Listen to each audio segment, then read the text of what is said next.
Hello everyone मु स्वीटी आपण मानक स्वागत करुच्ची मोर एक नुआ वीडियो को।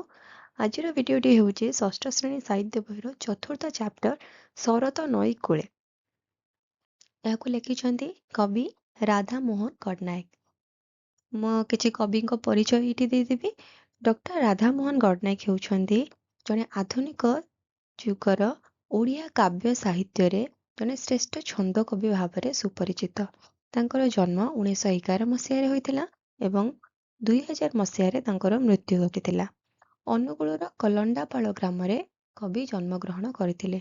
ତାଙ୍କ ରଚିତ କୌସରିକା, ଉତ୍କଳିକା, ସାମୁକାର ସ୍ୱପ୍ନ, ପଶୁପକ୍ଷୀର କାବ୍ୟ ଆଦି କବିତା ପୁସ୍ତକ ବେଶ ଲୋକପ୍ରିୟ ହୋଇପାରିଛି।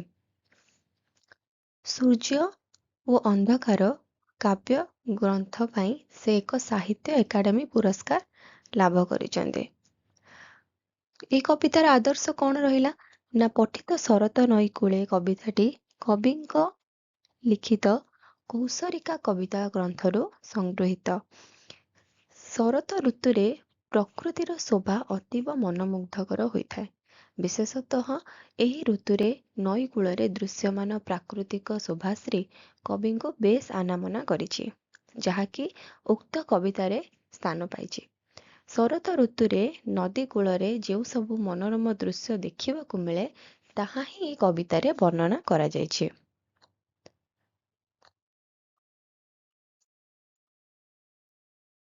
ଏହି କବିତାର ସାର କଥାଟିକୁ ମୁଁ ଆପଣମାନଙ୍କ ସହିତ ଡିସ୍କସନ କରିଦେବି, ଆପଣମାନେ ମନ ଦେଇ ଶୁଣନ୍ତୁ। ଶରତ ଋତୁରେ ନଈ କୂଳରେ ଥିବା ଏକ ସୁନ୍ଦର ଆମ୍ବ ଗଛର ଛାଇରେ କବି ବସିଛନ୍ତି। ପ୍ରକୃତିର ସବୁଜିମା ଭରା ସୁନ୍ଦର ଦୃଶ୍ୟକୁ ଦେଖୁ ଦେଖୁ ସେ ବେଶ ବିଭୋର ହୋଇ ଉଠିଛନ୍ତି। ତାଙ୍କର ଆଖି ଦୁଇଟି ଭ୍ରମର ପରି ସୌନ୍ଦର୍ଯ୍ୟ ଦେଖି ଚାଲିଛି। ଛାଇ ଆଲୁଅର ଲୁଚକାଳି ଖେଳ ମଧ୍ୟରେ ନଈର ଜଳଧାରା ବହି ଚାଲିଛି। ସେ ଯୋଉ ବହି ଚାଲିଛି ସେସବୁ ଦୃଶ୍ୟ ଦେଖିବାକୁ ବେଶ ସୁନ୍ଦର ଆଉ ମନୋହର ଦିଶୁଛି। ସେହି ନଈର ଲହରୀ ମାଳାରେ ପବନ ଧୀରେ ଧୀରେ ଗଛକୁ ହଲାଇ ପତ୍ର ସବୁ ଝଡ଼ାଇ ପକାଉଛନ୍ତି। ସେହି ନଈ କୂଳରେ ଗୋଟିଏ ପାଖରେ ବଗଟିଏ ମୌନରେ ଶିକାର ଉଦ୍ଦେଶ୍ୟରେ ବସିଛି। ଯାହା ପାଉଛି ବେଶ ଆନନ୍ଦରେ ନିଜ ମୁହଁରେ ଭରି ଦେଉଛି।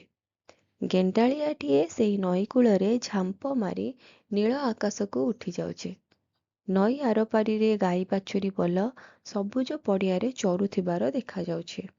ସେହିଠାରେ ଗୋପାଳ ବାଳକ ରହି ବଂଶୀର ସ୍ୱରରେ ଗୀତ ଗାଉଛନ୍ତି।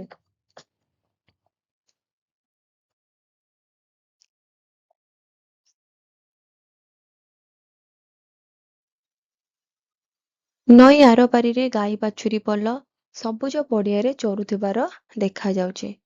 ସେଇଠାରେ ଗୋପାଳ ବାଳକ ରହି ବଂଶୀର ସ୍ୱରରେ ଗୀତ ଗାଉଛି, ଯାହାକି ମନମୁଗ୍ଧକର ପରିବେଶରେ ମାତି ଉଠୁଛି। ନଈର ଏପଟରେ ଗଙ୍ଗଶିଉଳି ଫୁଲ ଫୁଟିଛି। ତାର ସୁମଧୁର ମହକ ପବନରେ ଭାସି ଆସୁଛି। ସେହି ସୁମଧୁର ମହକରେ କବିଙ୍କର ମନ ବିହ୍ୱଳ ହୋଇ ତା ସହିତ ଘୁରି ବୁଲୁଛି। ତ ଏଇଟା ଥିଲା ଏ କବିତାର ସାର କଥା। ପିଲାମାନେ ତୁମେ ସାର କଥାଟିକୁ ବହୁତ ଭଲ ଭାବରେ ଶୁଣିବ ଏବଂ ମନେ ରଖିବ। ତାପରେ ମୁଁ ଆପଣମାନଙ୍କ ସହିତ ଡିସ୍କସନ କରିବି ଏହାର ପ୍ରଶ୍ନ ଉତ୍ତର ଗୁଡ଼ିକୁ। ନେକ୍ସଟ ଦେଖିବା। ସେହି ସମୟରେ ଆକାଶରେ ଶଙ୍ଖଚିଲ ଉଡ଼ି ବୁଲି ରହି ରହି ଡାକୁଛି।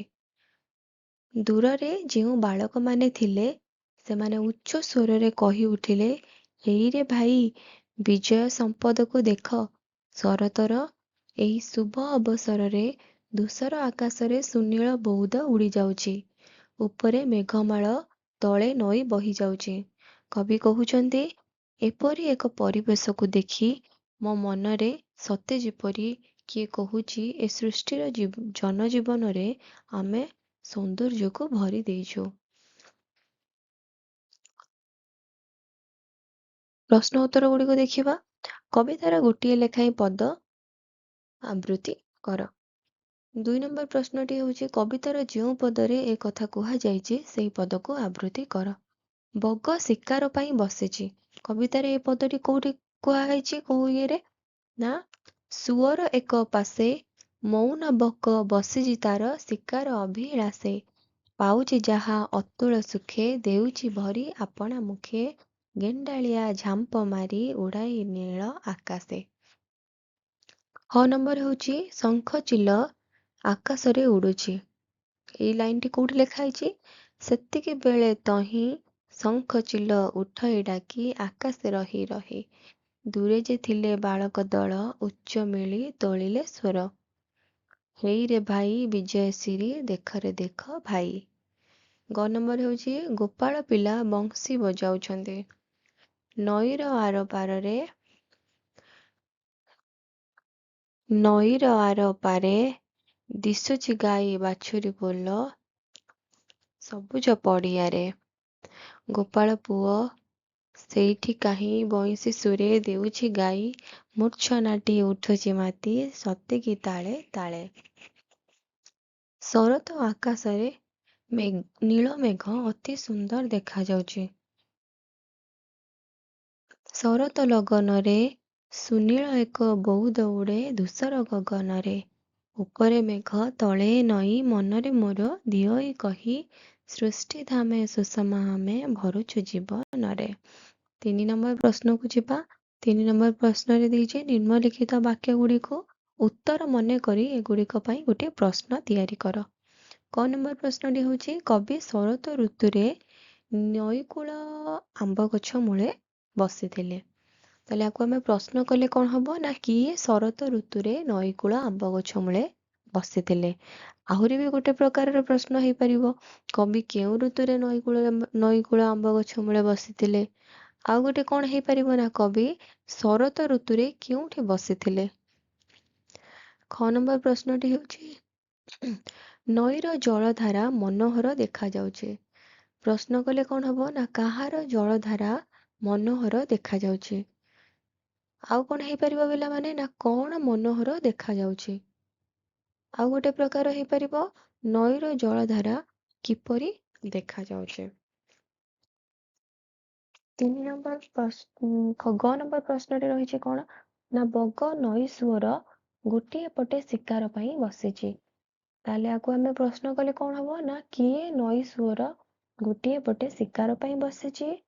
ଅନ୍ୟ ଗୋଟେ ପ୍ରକାରର ପ୍ରଶ୍ନଟି ହେଇପାରିବ କ'ଣ ନା ବଗ କେଉଁଠି ଶିକାର ପାଇଁ ବସିଛି। ଆଉ କ'ଣ ହେଇପାରିବ ନା ବଗ ନଈ ସୁଅର ଗୋଟିଏ ପଟେ କ'ଣ ପାଇଁ ବସିଛି। ଘ ନମ୍ବର ପ୍ରଶ୍ନଟି ହେଉଛି ନଈ କୂଳେ ଶେଫାଳି ଫୁଲ ଫୁଟିଛି। ପିଲାମାନେ ଏହାର କ'ଣ ହେଇପାରିବ ଆକୁ ପ୍ରଶ୍ନ କଲେ କ'ଣ ହେଇପାରିବ ନା ନଈ କୂଳରେ କେଉଁ ଫୁଲ ଫୁଟିଛି।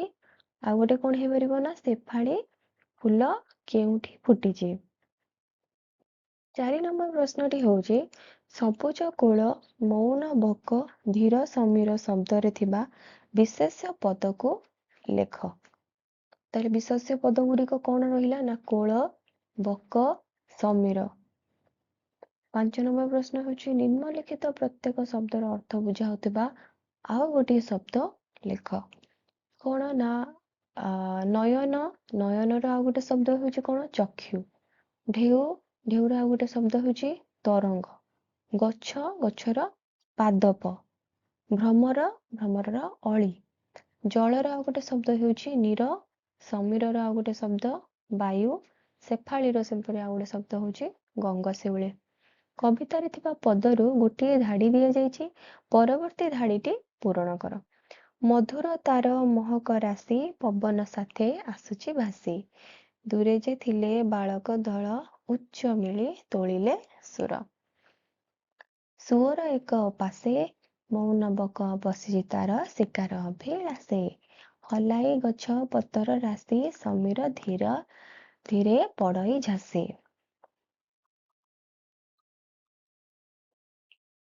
7 ନମ୍ବର ପ୍ରଶ୍ନ ରହିଛି ନିମ୍ନଲିଖିତ ଶବ୍ଦ ଗୁଡ଼ିକର ଗଦ୍ୟ ରୂପ ଲେଖ। ଚକର ଗଦ୍ୟ ରୂପ ଚକ୍ର। ଲଗନର ଗଦ୍ୟ ରୂପ ଲଗ୍ନ। ମୌନର ଗଦ୍ୟ ରୂପ ମୌନ। ମୂର୍ଚ୍ଛନାର ଗଦ୍ୟ ରୂପ ମୂର୍ଚ୍ଛନା। 8 ନମ୍ବର ପ୍ରଶ୍ନ ଦେଇଛି ନୀଳ ଶବ୍ଦ ପୂର୍ବରୁ ସୁ ଯୋଡ଼ିଲେ ହୁଏ ସୁନୀଳ। ସେହିପରି ସୁ ଲଗାଇ ଆଉ 3ଟି ବାକ୍ୟ ବା 3ଟି ଶବ୍ଦ ଲେଖ। ସୁପୁତ୍ର ପୁତ୍ର ଶବ୍ଦ ପୂର୍ବରୁ ସୁ ଯୋଡ଼ିଲେ ସୁପୁତ୍ର, ଜନ ଶବ୍ଦ ପୂର୍ବରୁ ସୁ ଯୋଡ଼ିଲେ ସୁଜନ, ଗମ ପୂର୍ବରୁ ସୁ ଯୋଡ଼ିଲେ ସୁଗମ। 9 ନମ୍ବର ପ୍ରଶ୍ନ ଦେଇଛି ତଳେ ଦିଆଯାଇଥିବା ଶବ୍ଦ ଗୁଡ଼ିକୁ ତଳେ ଦିଆଯାଇଥିବା ପଦଟିରୁ ସ୍ୱର ବର୍ଣ୍ଣ ଗୁଡ଼ିକୁ ବାଛି ଲେଖ। ସୁଅର ଏକ ପାଶେ ମୌନ ବକ ବସିଛି ତାର ଶିକାର ଅଭିଳାଷେ। ଏହାର ସ୍ୱର ବର୍ଣ୍ଣ ଗୁଡ଼ିକ ରହିଲା ଆମେ ଜାଣିଛେ ସ୍ୱର ବର୍ଣ୍ଣ ହେଉଛି ଅ, ଆ, ଏ, ଉ ଏସବୁ। ତ ଏଠି ସ୍ୱର ବର୍ଣ୍ଣ ରହିଛି ଅ, ଏ, ଉ, ଆ, ଇ।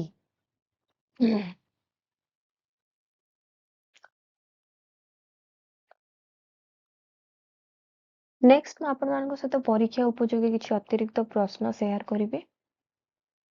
ଯଦି ଏହା ତୁମର କିଛି କାମରେ ଲାଗେ ତାହେଲେ ନିଶ୍ଚିତ ଭାବରେ ଆକୁ ନୋଟ୍ କରିନେବେ। ପ୍ରଶ୍ନ ନମ୍ବର 1 ସଂକ୍ଷେପରେ ଉତ୍ତର ଦିଅ। ଏହି କବିତାରେ ବଗ ଓ ଗେଣ୍ଡାଳିଆଙ୍କ କାର୍ଯ୍ୟ କଥା କିପରି ବର୍ଣ୍ଣନା କରାଯାଇଛି? ସେହି ନଈ ସୁଅର ଏକ ପାର୍ଶ୍ୱରେ ବଗଟିଏ ମୌନରେ ଶିକାର ପାଇଁ ବସିଛି। ସେ ଯାହା ପାଉଛି ତାହାକୁ ଅତି ଆନନ୍ଦରେ ଆପଣାର ମୁହଁରେ ଭରି ଦେଉଛି। ଗେଣ୍ଡାଳିଆଟିଏ ଝାମ୍ପ ମାରି ନୀଳ ଆକାଶକୁ ଉଠି ଯାଉଛି। ଖ ନମ୍ବର ନଈ ଆରପାରିରେ ଗୋପାଳ ପୁଅ କ'ଣ କରୁଛି?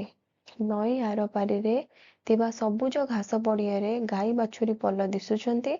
ଗୋପାଳ ପୁଅ ସେଇଠି ଥାଇ ବଂଶୀର ସ୍ୱରରେ ଗୀତ ଗାଇ ଅପୂର୍ବ ମୂର୍ଧନା ତୋଳୁଛି। ଶେଫାଳି ଫୁଲର ବର୍ଣ୍ଣନା କବି କିପରି କରିଛନ୍ତି? ନଈର ଗୋଟେ କୂଳରେ ଦୂରରେ ଶେଫାଳି ଫୁଲ ଫୁଟିଛି। ତାର ମଧୁର ମହକ ପବନ ଭାସି ଆସି କବିଙ୍କୁ ବେଶ ଭାବ ବିହ୍ୱଳ କରିଛି। ଶଙ୍ଖ ଚିଲକୁ ଦେଖି ପିଲାମାନେ କ'ଣ କହୁଛନ୍ତି? ଆକାଶରେ ଶଙ୍ଖ ଚିଲ ଉଡ଼ିଲା ବେଳେ ରହି ରହି ଡାକୁଛି।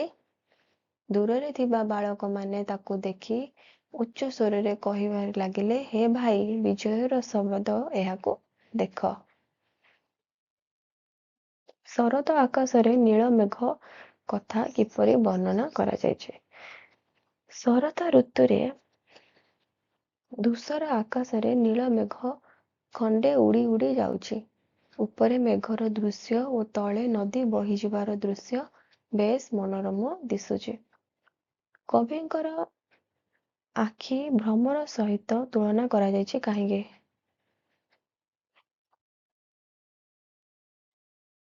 ଭ୍ରମର ଯେପରି ଫୁଲ ଉପରେ ବସିବା ପାଇଁ ସବୁ ଜାଗାରେ ଖୋଜି ବୁଲେ, ସେହିପରି କବିଙ୍କ ଆଖି ପ୍ରାକୃତିକ ସୌନ୍ଦର୍ଯ୍ୟକୁ ଦେଖିବା ପାଇଁ ବ୍ୟାକୁଳ ହୋଇ ଉଠୁଛି। ତେଣୁ ନୟନକୁ ଭ୍ରମର ସହିତ ତୁଳନା କରାଯାଇଛି। ତ ଏହା ଥିଲା ଆଜିର ଭିଡ଼ିଓ। ଯଦି ଆପଣମାନଙ୍କୁ ମୋ ଭିଡ଼ିଓ ଭଲ ଲାଗିଛି ଏବଂ ପରବର୍ତ୍ତୀ ଭିଡ଼ିଓରେ ଆପଣ ନେକ୍ସଟ ଚାପ୍ଟରଟିକୁ ଦେଖିବାକୁ ଚାହୁଁଛନ୍ତି ତାହେଲେ please do like share and subscribe my channel ଆଉ କମେଣ୍ଟ ବକ୍ସରେ ମୋତେ ୟେସ୍ ଲେଖି ଜଣାନ୍ତୁ। ସେ ପର୍ଯ୍ୟନ୍ତ ରହିଲି। ନମସ୍କାର, ଟାଟା, ବାଏ ବାଏ।